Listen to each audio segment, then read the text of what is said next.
नमस्कार दोस्तों, आज इस वीडियो के अंदर मैं आपको एक इंपॉर्टेंट जानकारी बताने के लिए आया हूं। जितने भी लॉ ग्रेजुएट्स हैं, ये वीडियो आप सभी लोगों के लिए बहुत जरूरी है और जो नए नए अभी लॉ ग्रेजुएट हो चुके हैं उनके लिए भी बहुत जरूरी है। अब आपके मन में एक डाउट आएगा कि सर मैं फाइनल ईयर के अंदर हूं तो क्या मैं इस पर्टिकुलर पोस्ट के बारे में जो आप बताने वाले हो उसके लिए अप्लाई कर सकता हूं? नहीं कर सकते हो। आपका लॉ ग्रेजुएट यानी कि आपके हाथों में लॉ की डिग्री होना अनिवार्य है, मैंडेटरी है। तो हम वीडियो को अपना शुरू करते हैं। ऑनरेबल जस्टिस जो हमारे former chief justice of India भी रह चुके हैं, DY चंद्रचूड़ साहब जी, इनके द्वारा जो है एक रिटेनरशिप प्रोग्राम लॉ ग्रेजुएट्स के लिए अपना निकाला गया है। इसमें हर एक लॉ ग्रेजुएट अपना जो है अप्लाई कर सकता है। अब आपके पास अगर एक्सपीरियंस भी है तो भी आप अप्लाई कर सकते हो, इट डजंट मैटर। तो क्योंकि यहाँ पे एक्सपीरियंस मांगा हुआ नहीं है, बट इसमें ये बोला हुआ है कि एटलीस्ट आपके पास लॉ की डिग्री होना जरूरी है। तो जो अपना फ्रेश लॉ ग्रेजुएट्स हैं वो भी अप्लाई जरूर करिएगा। अपना आपसे कोई एप्लीकेशन फी नहीं मांगी गई है, आपको जस्ट अपना ईमेल भेजना पड़ेगा, अपनी सारी की सारी डिटेल्स और फायदा क्या क्या होगा, कितने प्रोग्राम कितने टाइम पीरियड के लिए रहेगा, ये आगे की मैं आपको वीडियो के अंदर बताने वाला हूं। तो सबसे पहली बात, यहाँ पे रिटेनरशिप प्रोग्राम लॉ ग्रेजुएट्स के लिए निकाला गया है और ये rarest of the rare case में ही ये प्रोग्राम्स निकाले जाते हैं। और हालांकि आप देखते होंगे कि हर जगह पे हम जो है रिसर्च लीगल रिसर्चर की तो वैकेंसीज आती ही आती हैं, वहां पे लॉ ग्रेजुएट्स को अपना चुना जाता है और ऑनरेबल जस्टिस जो भी करंटली पोस्टेड होते हैं उनके साथ में आपको काम करने का मौका मिलता है। लेकिन ये एक अलग प्रोग्राम है जो अभी न्यूली लॉन्च करा गया है, रिटेनरशिप प्रोग्राम और लॉ ग्रेजुएट्स के लिए, जिसमें आप लोगों को जो है लॉ की डिग्री होना जरूरी है। 3 साल वाली, 5 साल वाली, एज अ केस में भी डजंट मैटर। और प्रोबेशन पीरियड आपका 3 महीने के लिए रहेगा। जैसे आप अपना जब अप्लाई करोगे तो यहाँ पे आपको 3 महीने के लिए तो प्रोबेशन पे रखेंगे कि ये आगे हमारा काम संभालने वाला व्यक्ति है या नहीं है। तो प्रोबेशन का मतलब ये होता है कि आपको टेम्परेरी बेसिस पे पहले चेक करा जाता है कि इनको हम आगे के लिए इनका टाइम पीरियड एक्सटेंड करें या ना करें। और कितने टाइम तक के लिए आपको रखेंगे? 1 साल तक के लिए। लेकिन अगर आपका काम पसंद आता है तो फर्दर एक्सटेंशन में आपको जरूर दिया जाएगा by mutual consent. Plus retainership program है तो 1 लाख रुपए महीना आपको सैलरी दी जाएगी। अब इसमें और कोई अलाउंसेस नहीं होते हैं, 1 लाख अपना फिक्स अमाउंट है जो आपको दिया जाएगा। प्लस एक्सक्लूसिव रिटेनरशिप मतलब यहाँ पे जो भी सक्सेसफुली अपने कैंडिडेट्स हो जाएंगे तो आपको ना कॉन्फिडेंशियलिटी अपनी बियर करनी पड़ेगी कि आप अंदर की बात जो है बाहर किसी को डिस्क्लोज नहीं करोगे, कोई न्यूज चैनल्स के साथ में आप डिबेट नहीं करोगे, किसी को इंटरव्यू नहीं दोगे। प्लस यहाँ पे जो है can not take up independent assignment, यानी कि आप जो है एक वकील तो अगर बन चुके ऑब्वियसली लॉ ग्रेजुएट हो तो आप एनरोल्ड अपना करा चुके हो, तब भी नहीं कराया है तब भी आप जो है कोई भी अपना पर्सनल केस नहीं अपना अटेंड कर सकोगे, कोई भी कोर्ट में अपीयर नहीं कर सकोगे, कोई इंडिपेंडेंट केस नहीं लड़ सकोगे, कोई इंडिपेंडेंटली वकालतनामा नहीं साइन कर सकोगे। ये गाइडलाइंस आपको पालन करना पड़ेगा। अगर ये चीज आप जो कोई भी ट्राइब्यूनल में, कोर्ट में, ठीक है, लीगल फोरम में आप कहीं पे भी अपना एलिजिबल नहीं होंगे, कहीं दूसरी जगह पे भी काम कर रहे हो और मैं रिटेनरशिप के तौर पे भी काम कर रहा हूं, ऐसा अलाउड नहीं है। और कॉन्फिडेंशियलिटी आपको मेंटेन करके रखनी है। प्लस लोकेशन दिल्ली, ऑब्वियसली बात है, इनका ऑफिस तो अपना दिल्ली में ही है, ये प्लेस भी अपना दिल्ली में ही है।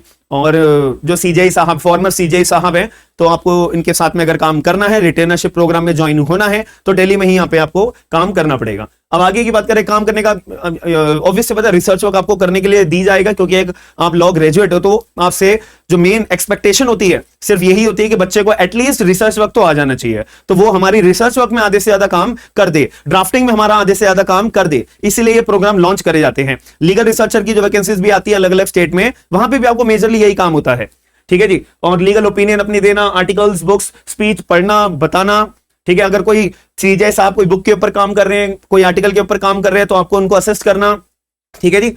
ये सारी बातें आ जाती हैं। अब मेन मुद्दे वाली बात आ जाती है कि एप्लीकेशन फॉर्म कब से कब तक भरने हैं। 21 अप्रैल 2025 से फॉर्म भरना शुरू हो चुके हैं एंड 20 मई 2025 तक अपना फॉर्म भर सकते हो। अब ये फॉर्म कैसे भरना है? इसमें सिंपल सी बात है, आपको बस अपना ईमेल भेजना पड़ेगा। ईमेल कैसे भेजना पड़ेगा? ये रही ईमेल आईडी, ठीक है, ये स्क्रीन के ऊपर मैं दिखा रहा हूं, applications.dychandrachud@gmail.com। तो ये ईमेल आईडी है। इस ईमेल आईडी पे आपको क्या करना है, क्या क्या चीजें भेजनी है, पहले अपना नोट डाउन कर लीजिए। आपको पहले तो अपना रिज्यूम भेजना है। रिज्यूम भी 3 पेजों से ज्यादा नहीं होना चाहिए।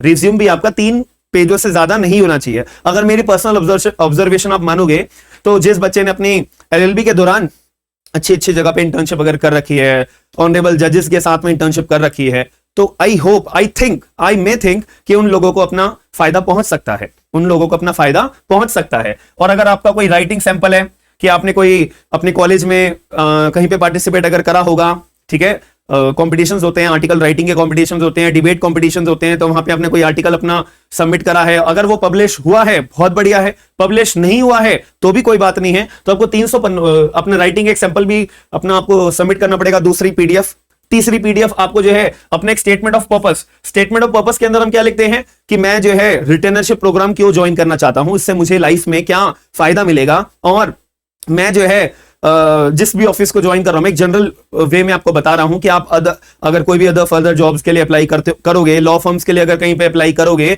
तो वहां पे भी यही चीज मांगते हैं कि मुझे क्या फायदा होगा आपके ऑफिस में ज्वाइन होने से, और आपको मैं क्या फायदा पहुंचा सकूंगा, मेरे अंदर क्या स्किल्स है, तो वो सारी बातें आपको स्टेटमेंट ऑफ पर्पस के अंदर 300 शब्दों के अंदर, 300 वर्ड्स के अंदर लिखनी होती है। एक छोटी सी मेरी टिप समझ लीजिए, अब तो आपको पता है ना एआई के इतने सारे प्लेटफॉर्म्स हैं, तो आप जो है बहुत लोगों के मन में डाउट आएगा कि सर मैं जो है ये स्टेटमेंट ऑफ पर्पस या सीवी मैं ये कैसे बनाऊं। अरे भाई आपके पास एआई वर्जन्स हैं, तो आप उसका इस्तेमाल करके फॉर्मेट अपना निकाल के आप फिर अपना एडिटिंग करिए, जो आपके अंदर स्किल्स हैं, जो आप सामने वाले व्यक्ति को बताना चाहते हो राइटिंग के बेसिस पे, तो वो स्किल्स आप अपने लिखकर मॉडिफिकेशन करके आप अपना एक डॉक्यूमेंट प्रिपेयर करो। 20 मई 2025 तक का टाइम है, आप लोग बहुत बेहतरीन तरीके से अपनी एप्लीकेशन, अपना स्टेटमेंट ऑफ पर्पस प्रिपेयर करके सबमिट कर सकते हो, ठीक है। तो किसी के पास आपको जाने की भी जरूरत नहीं है, आपके पास अगर कंप्यूटर है, मोबाइल है, वहां पे सब कुछ अवेलेबल आपके पास हो जाएगा, ठीक है। और साथ में आपको अपनी लॉ की डिग्री स्कैंड कॉपी स्कैन करनी पड़ेगी अपनी लॉ की डिग्री, तो ये चौथा डॉक्यूमेंट आपको सबमिट करना पड़ेगा। एक सीवी हो गया, एक राइटिंग सैंपल हो गया, एक स्टेटमेंट ऑफ पर्पस एंड एक लॉ की डिग्री, ये 4 डॉक्यूमेंट्स आपको अपने जमा करने पड़ेंगे। और कहां पे जमा करने पड़ेंगे? ईमेल एड्रेस पे, ठीक है। और जैसे हम ईमेल अपना सब्जेक्ट में अपना ईमेल अपने इनको भेजने हैं, तो हमने आईडी डाल दी, तो सब्जेक्ट में भी तो कुछ लिखेंगे, सब्जेक्ट में लिखना application for position of junior associate, and अपनी ये 4 पीडीएफ जो है अपलोड कर दीजिएगा, अटैच कर दीजिएगा एंड अपना ईमेल भेज दीजिएगा। और फिर आपका जब ईमेल चला जाएगा तो आपका जो है एक शॉर्ट लिस्टिंग होगी। बट याद रखना ये 38 मई कैंडिडेट्स के पास एक्सपेक्टेड है कि रिस्पांस जो है इनका 30 मई 2025 तक उनके पास जो है टाइम पीरियड है कि आपको रिस्पांस मिल जाएगा कि आप सिलेक्टेड हो, शॉर्टलिस्टिंग हो, आप शॉर्टलिस्टेड नहीं हो, क्योंकि यहां पे क्या बोला है कि 20 मई तक तो आपको फॉर्म भरना है, 10 दिन इनको स्क्रूटनाइज करने में लगेंगे जितनी भी एप्लीकेशंस आई हैं, ठीक है। और ये अपना पहले से ही वर्जन अपना टूल्स इस्तेमाल करके बच्चों को शॉर्टलिस्ट अपना कर लेते हैं। उसके बाद में फिर आपको ईमेल आएगा कि आप शॉर्टलिस्टेड हो, आप आइए फला फला जगह पे, ऑब्वियस सी बात है दिल्ली के अंदर ही, तो आपका इंटरव्यू कंडक्ट करा जाएगा।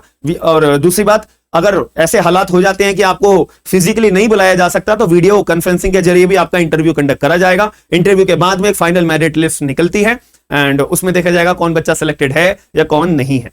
तो आई होप आपको ये वीडियो के माध्यम से जो मैंने आपको बताया है ये आपको पसंद आई होगी।